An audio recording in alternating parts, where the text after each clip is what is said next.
Agriculture of a country plays a huge role in its development process.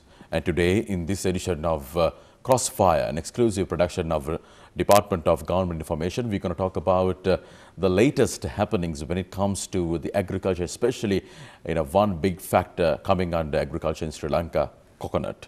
And to talk about this subject, today we have with us Secretary to the Ministry of Coconut Development and Janata Estate Development, Mr. Anura Sirivardhana, and Director, Coconut Research Institute, Dr. Chinthrangani Jayasekara. A warm welcome to you. First, would like to get your feedback, Doctor, about what made, this kind of a contribution towards such a price hike in coconut in Sri Lanka.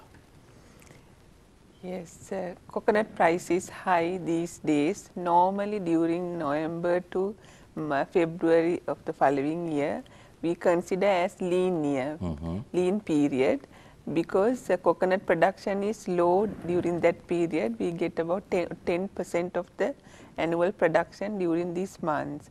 So last December, November period, we had a big demand for coconut. And also there was a decrease in production also in 2010, mainly 2009 we had a production of about 2,853 million, whereas in 2010 it was reduced to 2,400 million. We expect that amount because we haven't totally calculated the total production yet. But we think about there's a shortage of 400 million. But this time around, Doctor, there is an unprecedented price hike. Yes, this price hike came because of the demand and supply. So there was a shortage of 400 million nuts, and also we have produced a large amount of oil during this year. Before 2006, our production was about 30,000, 40,000 million, in that range. But from 2008 and 9, we increased our oil production up to about 75,000 metric tons. And this year by November, we have produced up to 60,000 metric tons. So there was large quantity of coconut has gone to oil production.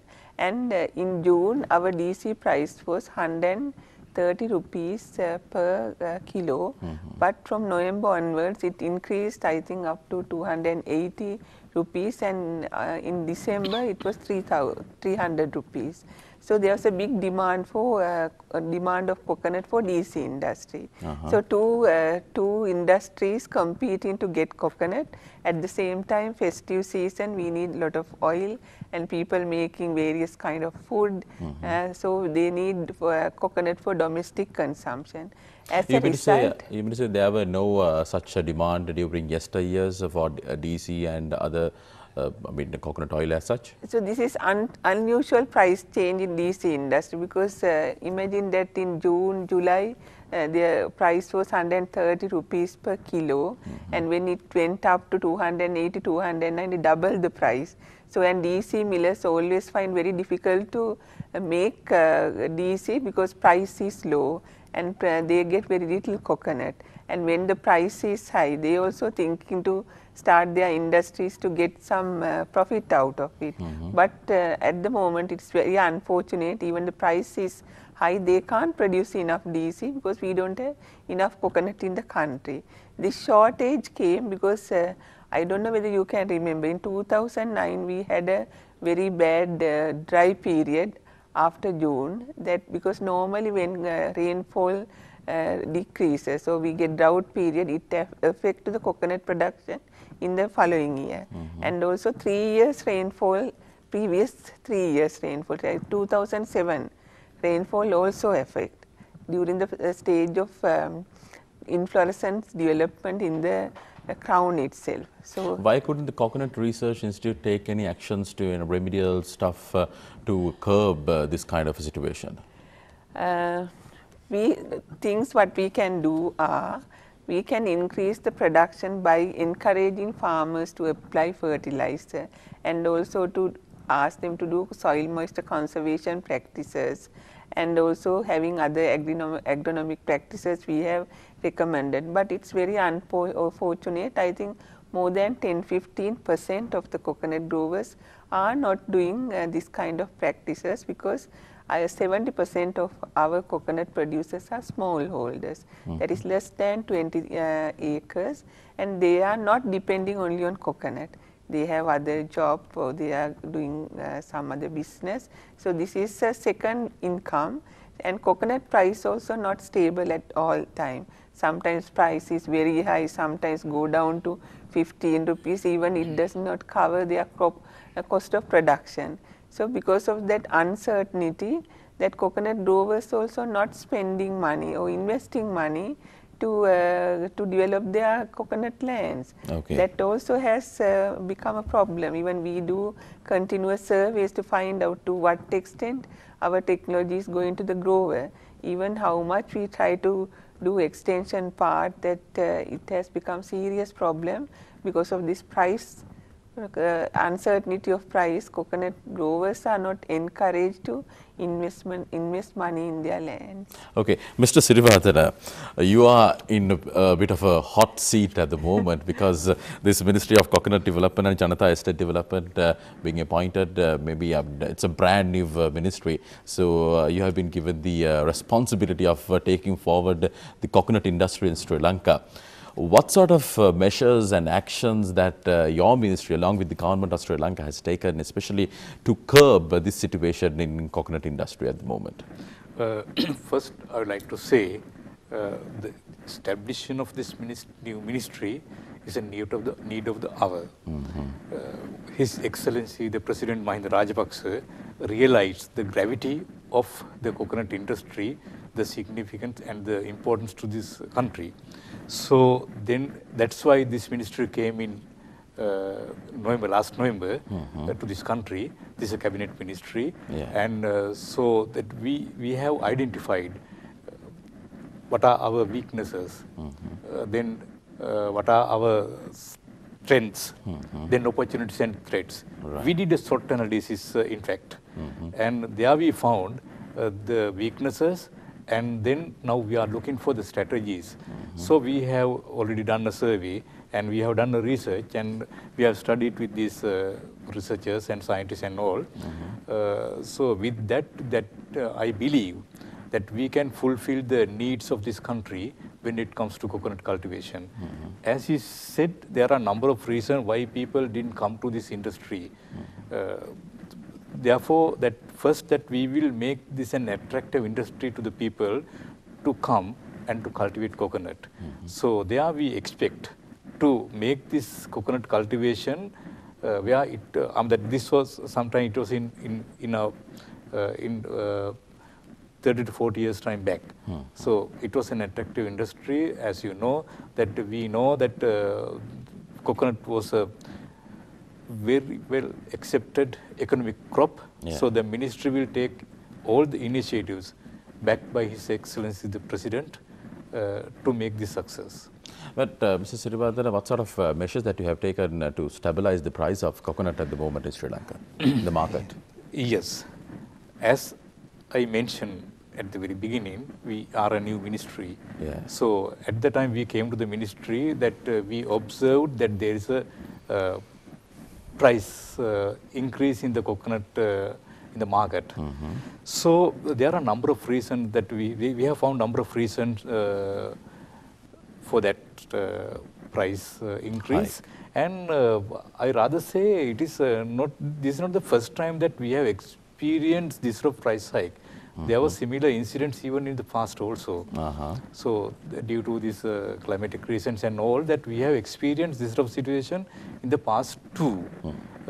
So then now that we have taken some short-term measures, as well as that we are taking some long-term measures to meet this what you call this demand. Demand. Yes. So as a short-term strategy, the government, we went to the market and we collected coconut from various corners of the island, from our own lands, in the sense the government lands, and even from the private owners. They also came forward, and so we collected them and we distributed them at a reasonable rate at the various locations in the country. In addition to that, so there we went to various strategic locations in our vehicles. But in addition to that, what we did was that we gave coconut nuts to supermarkets and all, Laksatus especially. So that's a state-owned chain of supermarkets. So then we supplied them as well as we supply the private sector too to stabilize the price. There we were able to stabilize the price around 35 rupees like.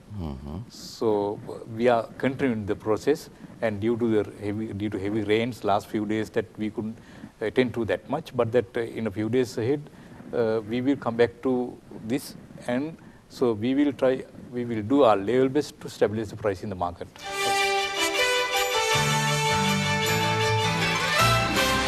Okay, Mr. Sirivardhana, that's about the current situation when it comes to coconut in Sri Lanka, especially when it comes to price.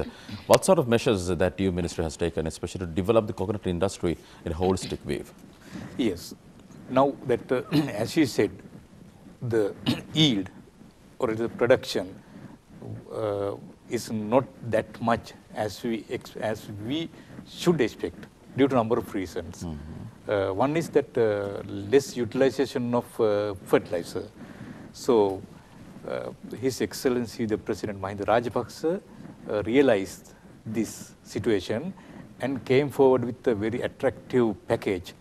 So there we introduced fertilizer subsidy to the coconut industry. This is the first time in Sri Lankan history. The fertilizer subsidy comes like this. So then we sell the government that we will give this subsidized fertilizer to farmers, to growers at a very subsidized rate.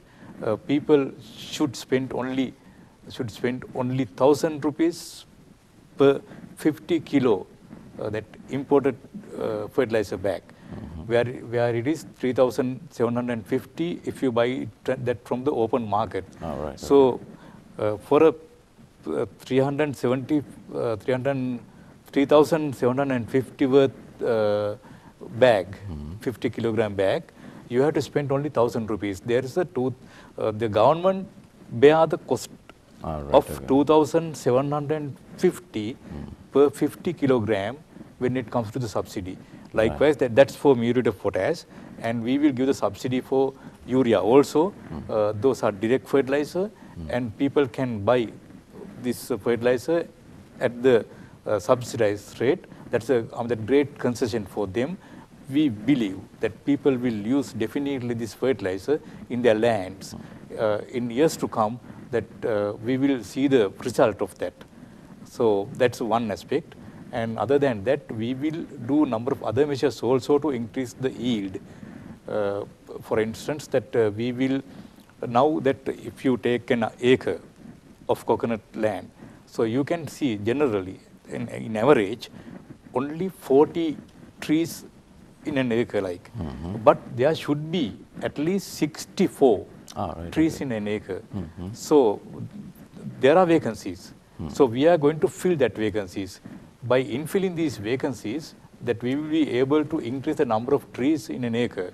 So that definitely will affect or will help us to increase the productivity or the yield. So in addition to that, we will cultivate coconut in some lands in north and east, as well as in some other parts of the country. So those are new cultivations. So then, in addition to all these things, we will encourage people to cultivate coconut more and more. More and more.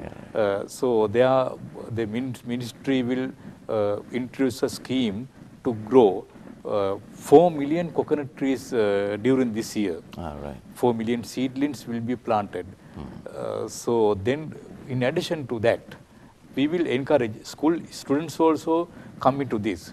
So now that our minister, Honorable Jagat Pushpakumara, is planning to launch a program for school students, the students who are in grade 6 for this special program.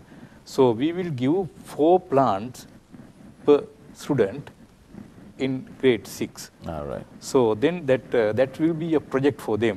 We do this project in collaboration with the Ministry of Education. Right. So then we will ask these students to maintain a record on the coconut tree plants given to them, and after 4 years time like that we will see the progress, and thereafter we will measure it, and we will award scholarships to those students. All right. Those are some of the awareness programs that you are planning to put into practice, yes, right? Okay. Yes. Coming back to you, Dr. Jayasekara, now you are heading the Coconut Research Institute. What sort of research activities that you have undertaken so far, and how do you pass whatever your knowledge and mechanism to the lower-end farmer? What sort of methodology that you are adapting in? Actually, as the Coconut Research Institute, we are our main trust areas of research are improvement of coconut production, that is introducing high yielding varieties, and also varieties resistant to pests and diseases.